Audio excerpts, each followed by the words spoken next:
Creativity is not my cup of tea. The topic itself is interesting. And of course, the presentation will also be. I welcome Mr. Rasheed sir for the next session.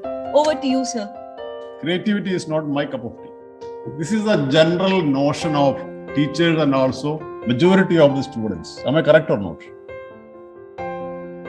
So first of all, we have to crush. We have to destruct this kind of a paradigm, this kind of a perspective. This can be very clearly convinced to every student, every teacher as well. How? Because we all are born with a powerful organ which is 1.3 to 1.5 kilogram weighing. It is something special. That is brain, we know. And the brain is having two hemispheres. That also we know. One hemisphere is called as what? Logical brain. The other hemisphere is being called as what? Creative brain. So everyone is being blessed with a creative brain. So creativity is everyone's cup of tea. Creativity is everyone's cup of tea. This must be taught to the students also. Because the students and teachers think that it is being reserved. Creativity is being reserved for some big C's. Big C means some creatively talented people. I am not capable of doing that. I know there are many teachers. They are in fact talented in painting. They are good singers. They are very good in acting. They are very good in creative writing, in poem recitation. But you ask personally to a teacher whether they explored this potential caliber in their classroom, in their lifetime. Last many decades they have been teaching the school. Ever they explored this, exercise this particular talent. What will be the answer? Sorry, never. So never ever has been exercising this in the class. Why not? If I am good in acting, I have to start from my initiation. So that students also will start. If I am good in drawing pictures and in painting, I have to start. I have to showcase this in the class. So students also will be motivated, stimulated. So first requirement is to introduce creativity in the class. First requirement is what? We have to provide a stimulating environment, a stimulating climate in the class. For that, what is required? The classroom walls must have a lot of creative ideas. Students must have an opportunity on a daily basis. Daily, let them come with a different idea, a new idea, an original idea, an authentic idea, an imaginative idea. Imagination is the seed of creativity. And the fruit of creativity is innovation. What is the difference between creativity and innovation? Creativity is, of course, a new idea. And innovation is when it is applied into life. The practical application of creativity is what? That is innovation. Can you define what is creativity? Can anybody define what is creativity? That is a fundamental thing, no? That is a fundamental building block of knowledge. What is creativity? Can anybody define? It will be very simple. Creativity is introducing something new. Okay? You ask the students, how many of them know the definition of creativity? It is introducing something new. So when we analyze these three words, coining these three words, when we analyze, introducing, it is very comfortable to every one of us. No issues. Very simple, introducing. Something, that also very, very comfortable, very good. Introducing something, have no issue at all. But when the word new comes, then the throttling will start. The kind of inhibition will start. The kind of unwanted and unnecessary shyness will start. And we think that it is not my cup of tea. New, my God, what new? I have nothing to introduce new. So, in this same way only, majority of the students also think. So to make it their cup of tea, what is required? A conducive climate is required to be introduced in the class. So every day they come with a new idea. So there will be flow of idea. That is one important thing. Second thing, in the classroom, what actually we have to transact? We have to transact knowledge, information, and we have to instill the skills and competences and values. And then a positive growth mindset. These are all what we need to inculcate among the students. That is the sum total of everything. We can say the knowledge and information can be conceived as clay. Okay? The content can be conceived as what? Clay. This clay can be transformed into a meaningful shape. Yeah, every content knowledge can be transformed into different kinds of meaningful shapes. Their creativity comes. Okay? Then let the students develop it into different forms according to their imaginations. And we should have a creative strategy for proceeding the class by exploring the creative talents. And the teacher must also be motivating, inspiring, and encourage the students to commit mistakes, to take risks. The seeds of success are inherent in failures. So let them commit mistakes. There must be ample opportunity for students to develop their different kinds of multifaceted, multifarious talents to explore. Singing ability, drawing ability, painting ability, enacting ability, speaking ability, organizing ability, analytical ability, logical thinking ability, and so many sub skills and competences are there in the 21st century skills. Collaboration, everything is there. Expressing themselves confidently in good language. That's also part of that, because the sentence construction is having creativity. Optimization of learning is what according to Bloom's taxonomy. What is the climax of learning according to Bloom's taxonomy? That is creation. So end of the class, end of the session, what each child has been created. This is the criteria to judge a class. To make a judgment about the degree of success of the class, we have to look at how the class is being proceeded, whether the creative talents have been nurtured, whether ample opportunities were given. Psychologically, when we view, the knowledge and information is actually a dry, dull thing. A dry, dull thing. Nobody is interested to pump the knowledge. Pumping of knowledge and information, nobody likes. Maybe some 5 minutes, 10 minutes, or 15 minutes, or 20 minutes maximum. Beyond that, no, not possible at all to listen to. We will never ever get concentration. We will be bored like anything. So what is required with the knowledge and information, with the content, we have to associate emotional flavor and make it delicious, make it passionate, insist emotions with the content of knowledge. How the emotions can be insisted? For that, we have to consider the me factor of the child. Every child's me factor is required to be associated. What is the me factor? What sort of happiness do I get? What sort of celebration? How I am becoming jubilant? How attractive this? How the engagement is being well? And the happiness is insisted. Personally, what benefit I do get? Every student is thinking like that only. How am I engaged? How am I challenged? How am I given opportunities to explore my potential caliber? So continuously every period, when different teachers go to the class, go with something different. Go with some creative strategies. The best child will be the one who is able to construct knowledge by himself or herself. That is known as self-reliant learning. That is known as constructivist pedagogy.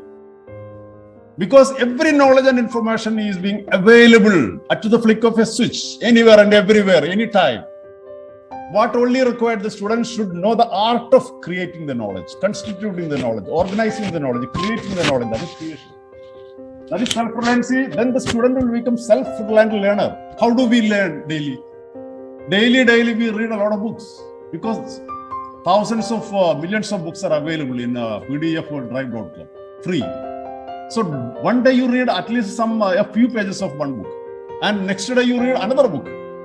So on a daily basis, go through a few pages of different books so that we will be enriched with the latest practices. We will be adapted, we will be enriched.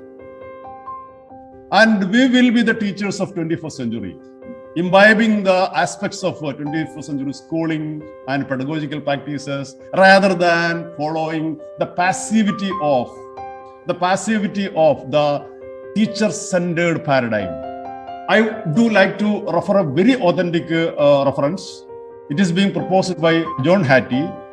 John Hattie is a researcher in this field of education. Massive research he has conducted. He took 252 influencing factors, most influencing factors of the students in their learning. 252 factors. And he made a research study with 30 crores of students all over the world. That is the biggest research ever done in the world.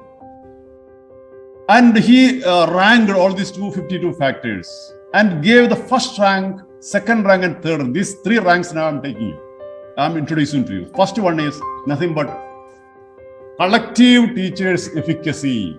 Please note it down. Collective teachers' efficacy. What is that? We have different departments. We have faculty, different faculties. Mathematics department, science department. Each department is having head also, faculty members also there. So they will sit together. A chapter will be divided into 3-4 lessons. Each lesson will be taken separate. And this will be processed into, manipulated into activities. So in this activity, multifarious talents of the students will be explored. There will be ample opportunity in that.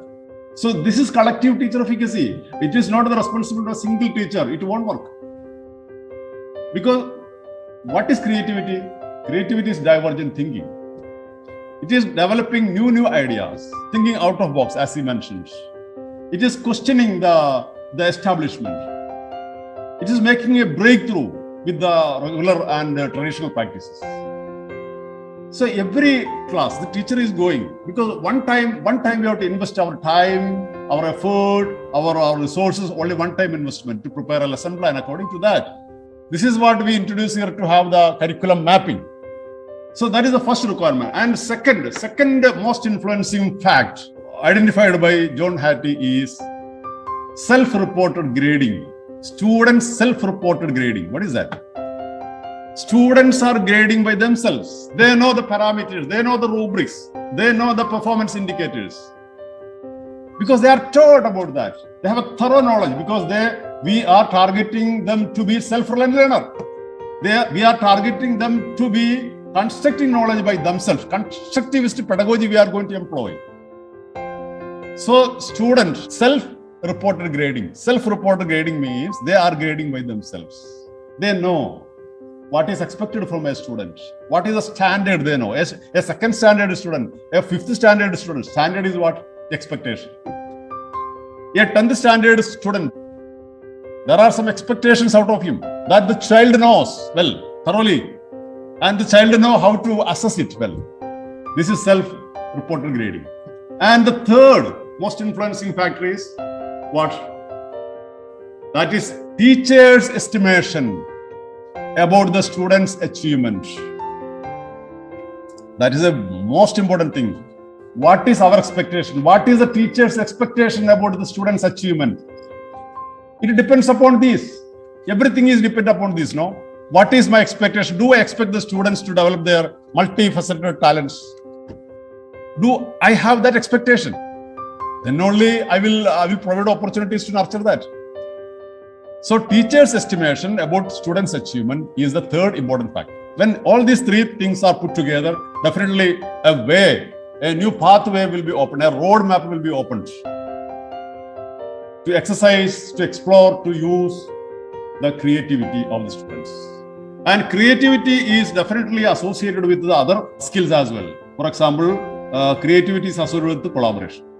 Collective teacher efficacy, collective students efficacy. That is the other side of the students, no?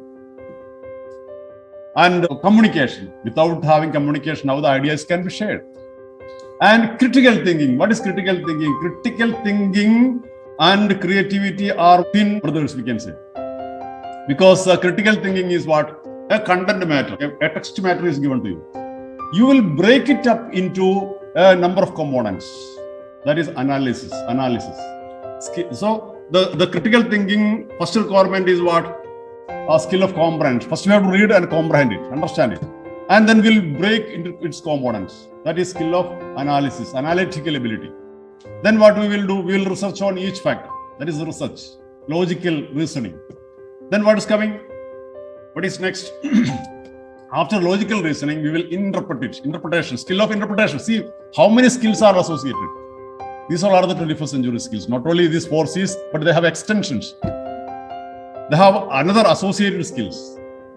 So they will interpret it and then they will make a conclusion, their own conclusion. Creation is coming. They will add something onto that. Sometimes they will challenge, they will question, they will reject the finding and the proposal, whatever is already existing over there. If the child is having the ability to question that, creativity is in the epitome. It is a climax. Questioning the present existing system.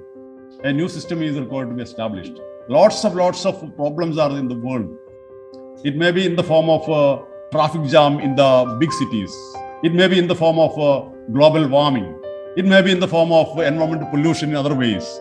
It may be in the form of many other levels. So everything needs to have new solutions. Already there are solutions, but we need new solutions. So the world is going to be conquered by automation and robotics in a couple of decades. So which country is more proficient, more having expertise, more making innovation in this field will dominate the world. Now, world is under the hegemony of America. When you study about why America has got the hegemony for many years, one of the reasons is their very stronghold over the creativity and innovation. So America's hegemony is sustained because of the factor innovation. So innovation is very important. I am going to conclude saying one more thing, that how a story will help us to associate the emotional flavor, to convey a message from heart to heart. Let me wind up by sharing a story with you, that there was a king. The king was very arrogant, very prideful. He never liked praising anybody else other than the king. Over there, it was happened to have a priest. If anybody is praising anybody else other than the king will give very severe punishment. So everybody was scared. But over there, it was happened to have a priest. The priest was so generous, so kind, so sympathetic, and always engaged with the service, serving the people, at the service of the people. Automatically, what happened? The people started liking him, appreciating him, and praising him. The king came to know about this. He became very angry, and he called the priest into the court of palace. In front of the people, he arranged a trap. The king arranged a trap. What was the trap? He took a white dove, a bird, inside a cloth bag, keeping the neck of the bird in between the fingers of the king and kept inside the bag. Asked the priest in front of the people. Priest has to say whether the bird is live or dead. It is inside the cloth bag, and the neck is inside the fingers of the king, and asking the priest whether this is dead or live. Priest became in a very embarrassing situation, in dilemma, because if the priest is saying it is live, what the king will do? Will crush its neck and will kill. If the priest is saying otherwise, it is dead, of course the king will let it survive. It will survive. Whatever he says, it will be harmful to him, because he will lose his trust and his face in front of the people. Of course, the king will win. So he was very wise, very brilliant, and he responded in a very creative way. What he said, His Highness King, the fate of the bird is in your hands. You can either create it or you can destroy it. This was the reply, philosophical reply given by the priest. In fact, the reply was so shocking an eye-opener treatment, an epiphanic experience for the king. He got stuck for a while. And it was an eye-opening experience for him, shocking. He awoke with a jerk. The king rewarded the priest. That was the end of the story. What is the moral of the story? The neck of the future of the creativity of students are between the fingers of the teachers. We can either create it or crush it and kill them. It is in our hands. It is in our hands. A child who is joining in KG in the school will undergo 14 years of education when completing +2, isn't it? Daily spending 6 hours as an average and 170 days average, 170 into 6. That for 14 long years. I calculated today morning. It is nearly 15,000 hours. That is 30% of their waking time. 30% of their waking time they spend in hands of the teachers, in hands of the teachers. So you create or you destroy. Definitely, I have seen someone in public, a young gentleman wearing a t-shirt on which there was a caption written, "I was born intelligent and education made me an idiot." That is the pedagogy of the oppressed, wherein we need to have the pedagogy of the impressed. So creativity has a very big opportunity, very big scope. The students will like it, they will enjoy it, they will celebrate their life, they will like coming to school. So let it be the cup of everyone's tea. Wish you all the best. Thank you very much.